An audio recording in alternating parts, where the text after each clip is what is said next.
tous, je suis Gérard Pécou, CEO de Calimedia, pionnier de l'innovation en formation professionnelle. Bienvenue sur Never Stop Learning, le podcast où nous accueillons des spécialistes en andragogie, psychologie cognitive et où nous abordons les technologies de pointe qui révolutionnent la formation. Bienvenue sur votre rendez-vous avec les leaders de l'apprentissage de demain.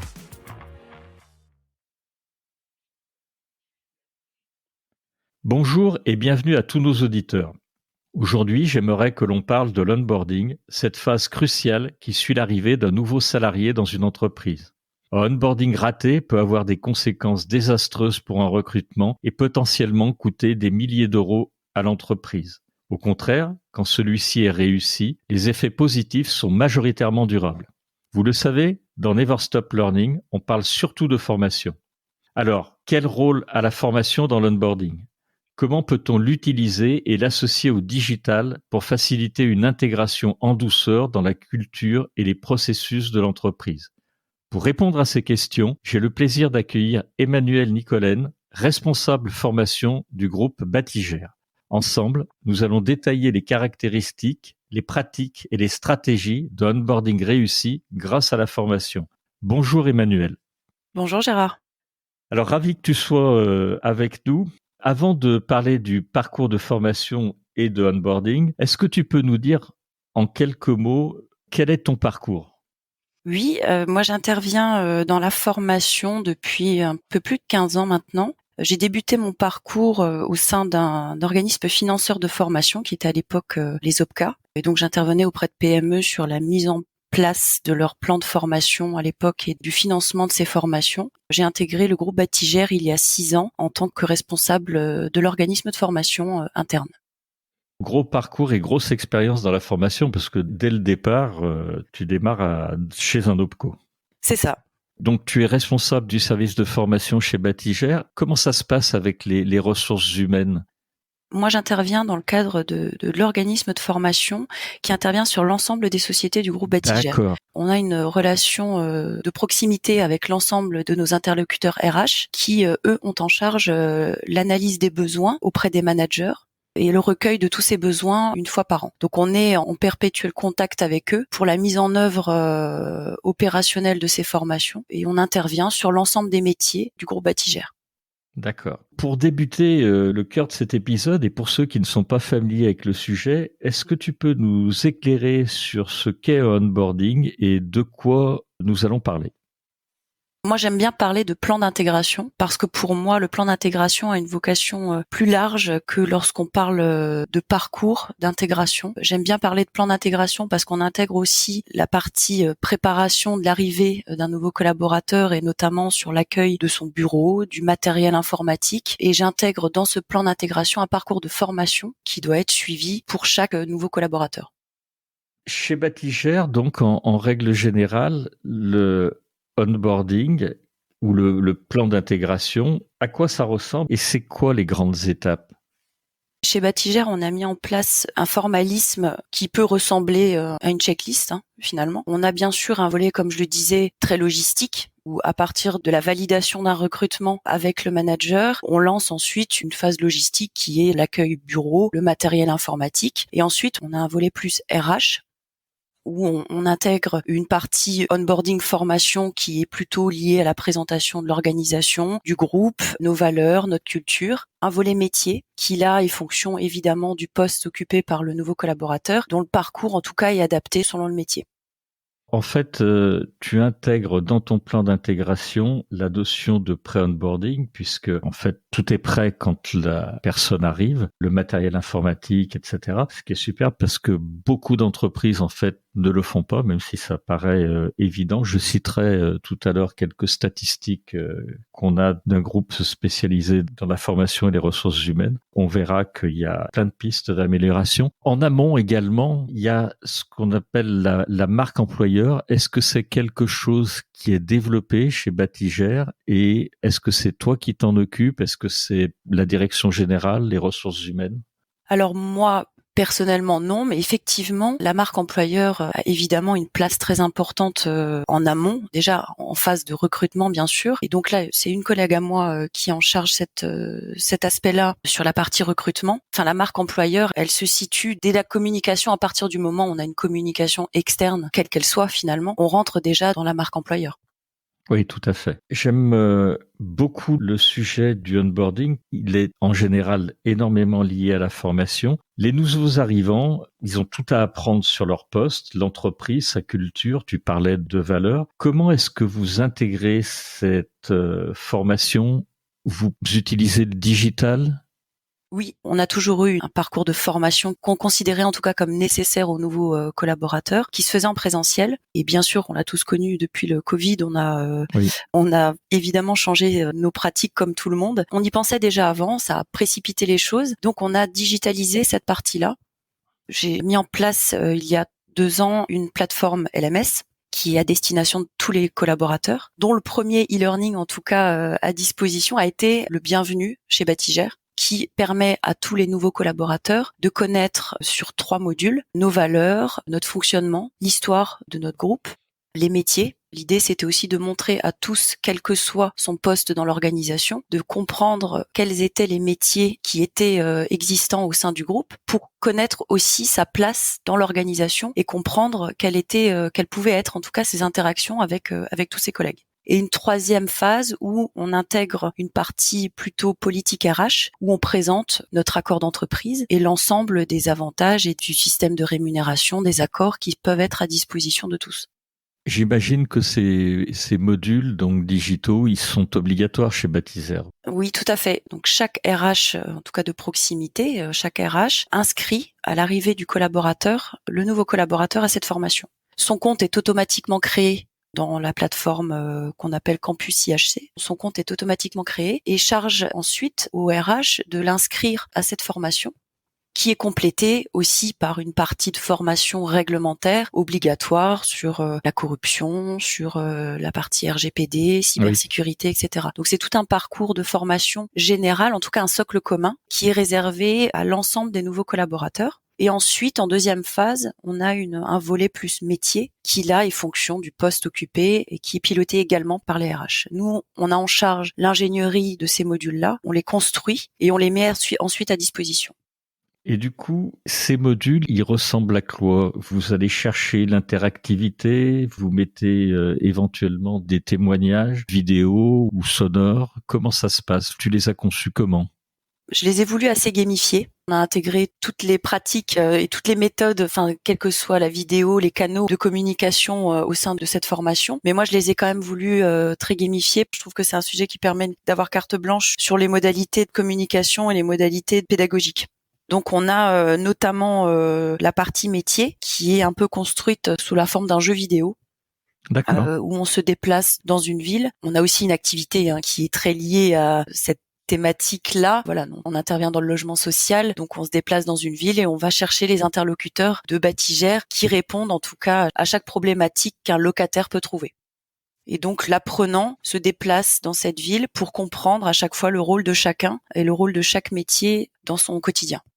D'accord. Si l'apprenant, il a des questions à poser, j'imagine que là, le nouvel apprenant, il est derrière son ordinateur en faisant ses parcours gamifiés. S'il a une question à poser, comment ça se passe?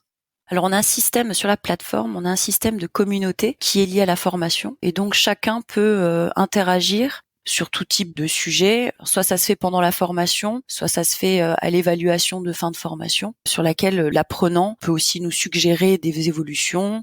J'avoue que la gamification est plutôt très appréciée des apprenants. Oui, j'imagine. C'est une bonne façon de les inciter à faire la formation et avoir des superbes résultats. Est-ce que vous faites dans cette phase-là où tu en es de l'onboarding des formations présentielles? Tu en parlais un tout petit peu tout à l'heure. Est-ce que tu peux le développer? Est-ce que par exemple, notamment sur les formations métiers, mais pas que, tu parlais du RGPD, je crois de la loi Sapin 2 ou du système anti-blanchiment, est-ce que vous avez des mentors, des tuteurs qui vont accompagner ces apprenants? Je reste convaincue que la formation présentielle est indispensable. L'e-learning a des qualités indéniables pour traiter un certain nombre de thématiques et de sujets, mais je pense qu'on ne fera jamais l'économie de formation présentielle pour valoriser les échanges et les retours d'expérience, et d'autant plus sur de l'onboarding où là on est en phase d'intégration, donc l'humain ne sera jamais remplacé. Donc effectivement, on continue à mettre en place des formations présentielles dans le prolongement de ce module e-learning. C'est la première chose que le nouveau collaborateur fait lorsqu'il arrive dans l'entreprise. En revanche, bien sûr qu'il continue ce parcours, notamment sur la partie métier où l'échange avec ses pairs est à mon avis indispensable pour comprendre les processus d'organisation chez nous, les process métiers. C'est important qu'il ait cette phase d'échange avec des formateurs. On a mis en place un système de formateurs internes, nous, qui bien sûr est nécessaire pour qu'il puisse comprendre quel est son rôle dans l'équipe et dans l'organisation. Je suis parfaitement en phase à ce que tu viens de dire. Pour moi, la bonne solution, comme pour toi, visiblement, est l'hybridation, c'est-à-dire jongler entre finalement le distanciel, qui peut être très utile pour éviter de répéter un certain nombre de choses, et le présentiel, parce que chaque apprenant est différent. Vous jonglez finalement entre toutes ces modalités pour faire de l'hybridation. Est-ce que tout est cadré pour le collaborateur ou bien c'est des ressources qui sont à disposition et celui-ci finalement va les solliciter quand il le souhaite? J'ai plutôt l'impression que chez Batigère, c'est très cadré. Il n'y a pas pour moi de bonne ou de mauvaise solution. Mais je voudrais savoir si finalement vous avez vraiment, comme tu sembles décrire, des parcours d'intégration extrêmement bien faits avec tout ce qui est hybridation. Ou est-ce que vous avez des systèmes de curation de contenu où les gens vont aller piocher dans le système interne de l'entreprise? On a quand même souhaité formaliser les grandes lignes de ce parcours d'intégration. L'idée, c'était de donner déjà une trame pour le manager aussi, qui est dans son quotidien et qui a aussi son pilotage d'activité à réaliser. Donc l'idée, c'était de pouvoir déjà donner une trame à tous. Après, évidemment que selon la personne et selon le parcours du nouveau collaborateur, il y a forcément une partie qui doit être individualisée. Mais effectivement, il y a un socle qui est formalisé, qui est cadré.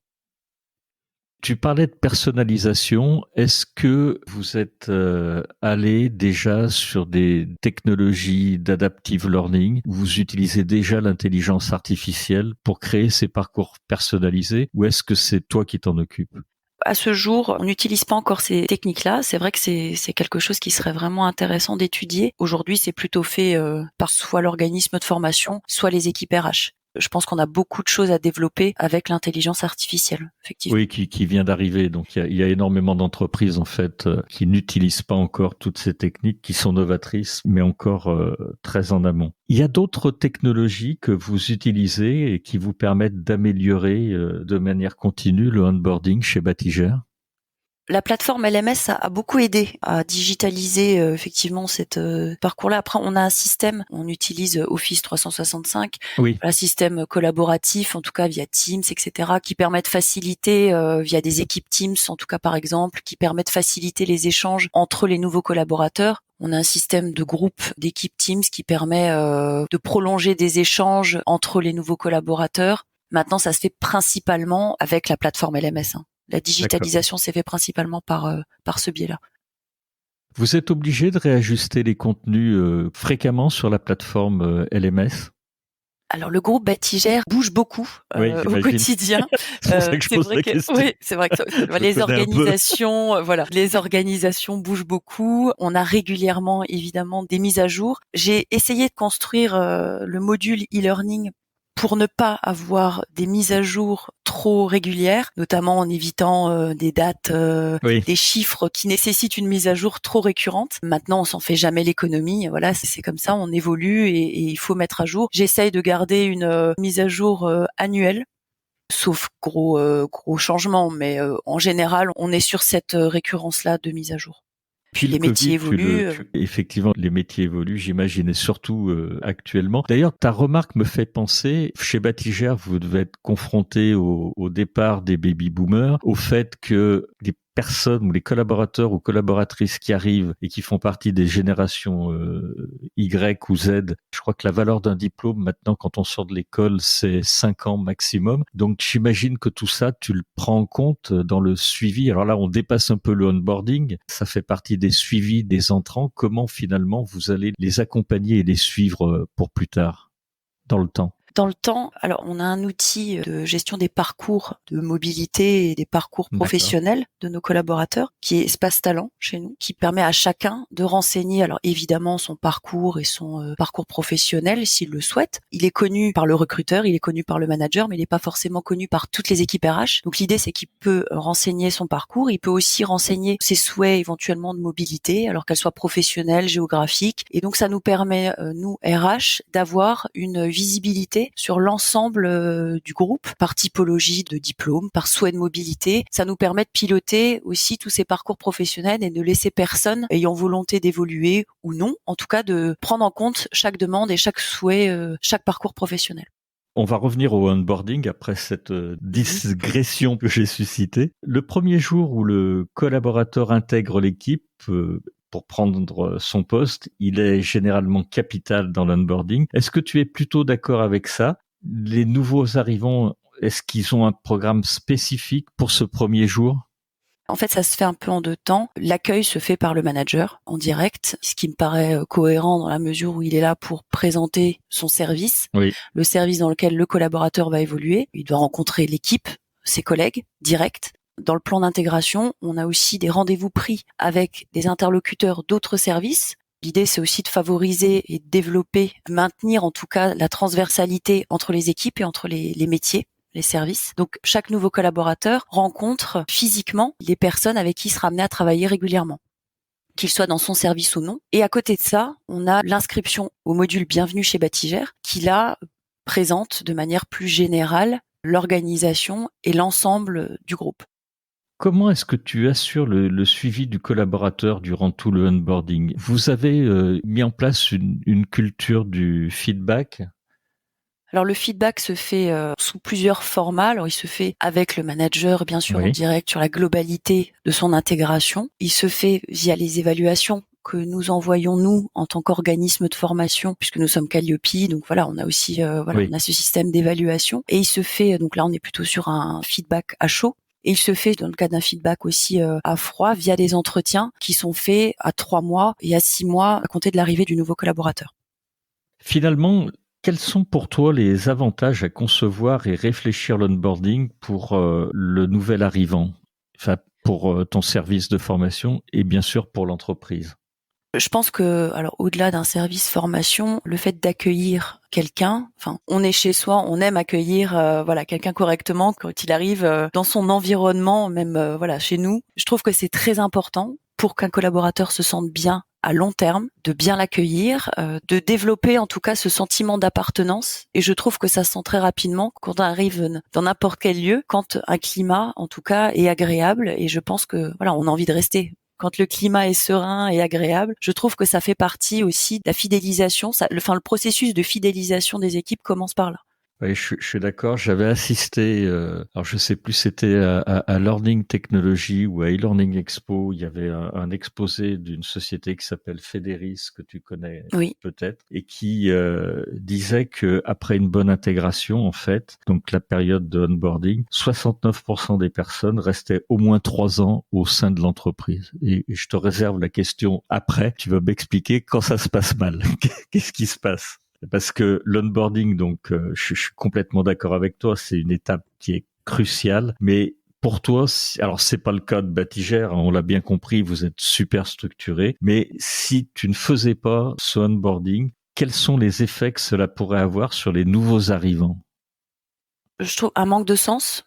Un manque de sens parce que je pense que c'est primordial de comprendre notre environnement. Ça sécurise, on comprend notre rôle. Au total, sur le groupe Batigère, on est 3200 collaborateurs. Ah oui. Je trouve que de comprendre dans quel environnement on évolue, quel est notre rôle parmi ces 3200 collaborateurs, c'est important pour donner du sens à nos missions quotidiennes.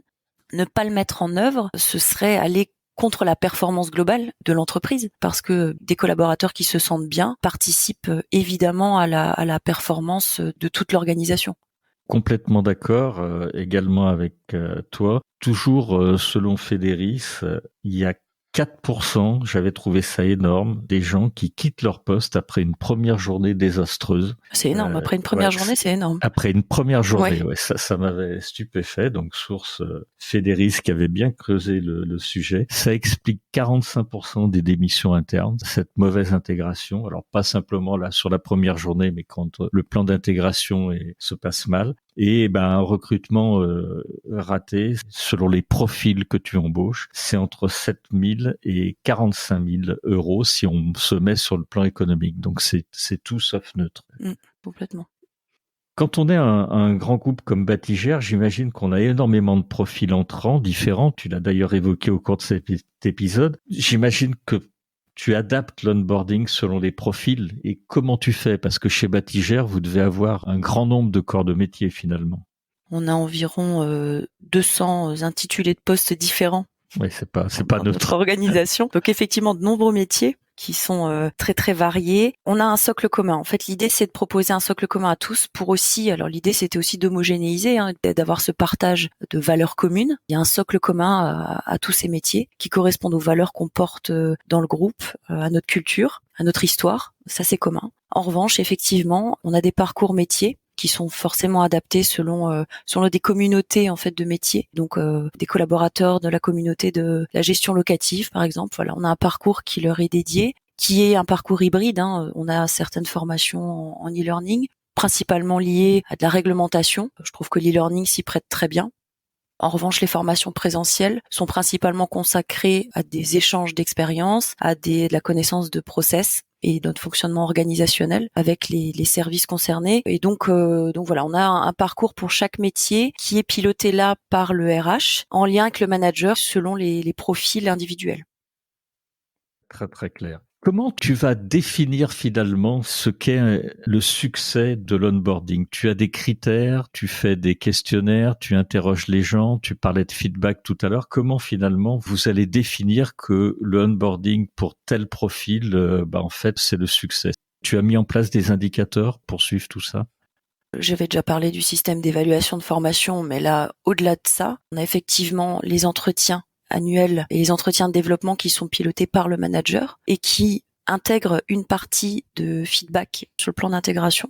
On aime bien demander un rapport d'étonnement à la fin de la période d'intégration. C'est quelque chose qui, je trouve, est très riche en enseignement, que ce soit pour faire évoluer le parcours, mais aussi pour le nouveau collaborateur, parce que ça lui permet de poser un peu et de réfléchir, de formaliser en tout cas les choses. C'est intéressant pour le manager, pour le RH. Je trouve que c'est tout un tas d'enseignements très intéressants. Oui. Et ça, c'est vrai que c'est une pratique qu'on utilise beaucoup, alors qui se fait peut-être davantage sur les fonctions support, mais c'est quelque chose qu'on généralise en tout cas de plus en plus. On l'a pas intégré obligatoirement dans le processus. En tout cas, ça se développe de plus en plus dans nos pratiques et on voit que ça devient même un automatisme maintenant pour les managers qui demandent un rapport d'étonnement aux nouveaux collaborateurs.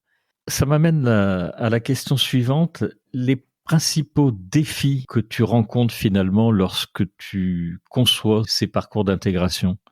Moi, mon défi, en tout cas, c'est de rendre ce parcours, c'est aussi pour ça que je l'ai voulu gamifier, mais c'est de le rendre léger. Je trouve que quand on arrive dans une structure, une organisation, c'est une forme de pression aussi, parce qu'on doit faire ses preuves. On sait qu'on connaît que peu de choses à cette organisation. On a peut-être une expertise métier, mais en tout cas, on arrive dans un environnement inconnu. Et je trouve que de le rendre léger, ça participe à apaiser, en tout cas, une période qui peut être très dense. Oui. Et donc, moi, mon objectif en construisant cette formation, ça a été de me mettre à la place de l'utilisateur final et puis de le rendre sympa, quoi.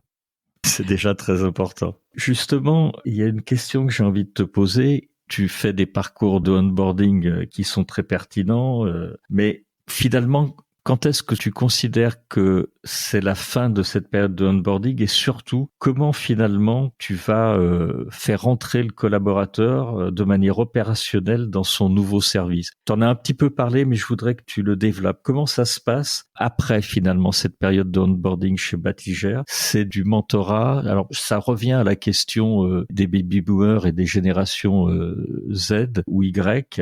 Comment vous faites pour les suivre et les intégrer pleinement dans les services derrière, encore une fois que ce onboarding est finalisé? Je pense qu'on peut pas dissocier totalement cette Oui, période d'onboarding en fait. Le collaborateur arrive, il est déjà intégré dans son équipe. Il fait partie de son équipe et de l'organisation. On peut pas la dissocier de cette phase de prise de poste.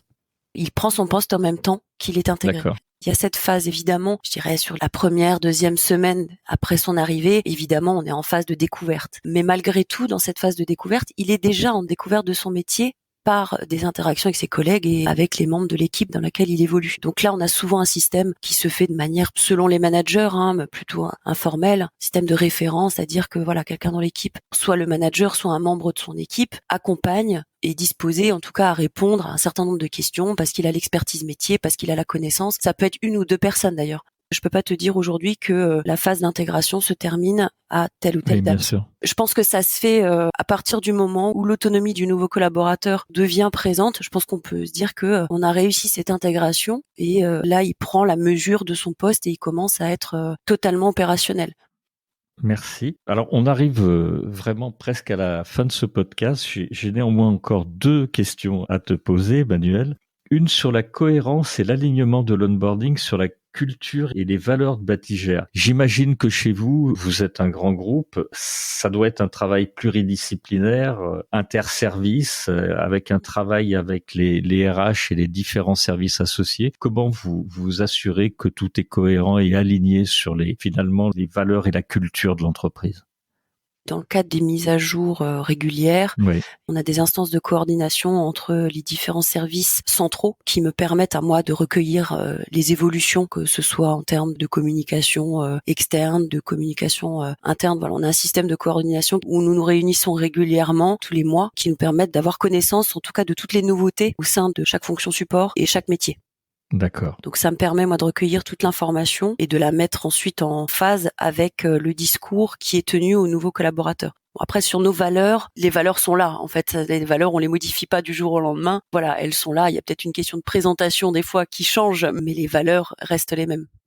Oui, j'imagine. Dernière question. Je trouve que vous avez un process que tu appelles plan d'intégration très, très efficient chez Batigère. Mais est-ce que tu aurais des conseils pour ceux et celles qui cherchent à améliorer leur processus d'onboarding? Alors, on en a donné plein. Est-ce qu'il y a des choses sur lesquelles on ne serait pas passé et qui te permettraient de susciter l'intérêt pour aller encore un peu plus loin sur ces process de onboarding?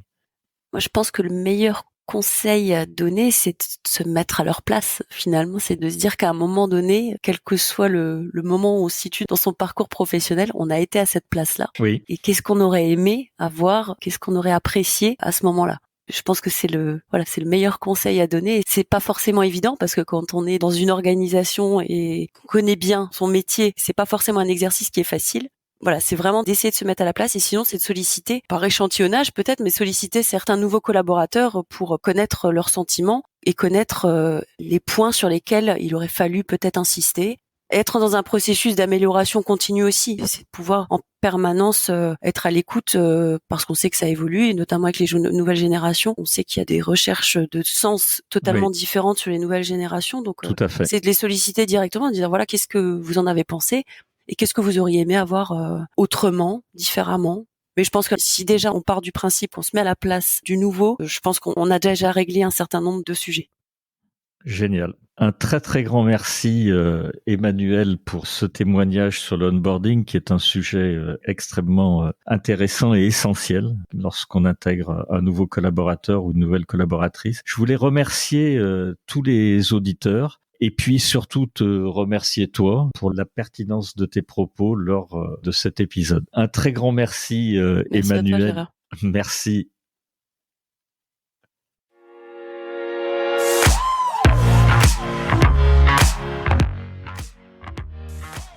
Merci de nous avoir accompagnés jusqu'au bout de cet épisode. Si vous l'avez aimé, partagez l'épisode et laissez-nous une bonne note suivie d'un commentaire pour nous aider à nous propulser dans les classements. Je suis Gérard Pécou, CEO de Calimedia, et si vous recherchez des solutions innovantes en e-learning, visitez calimedia.fr, notre équipe sera ravie de vous guider. Retrouvez-nous pour le prochain épisode de Never Stop Learning pour qu'ensemble, nous ne cessions jamais d'apprendre.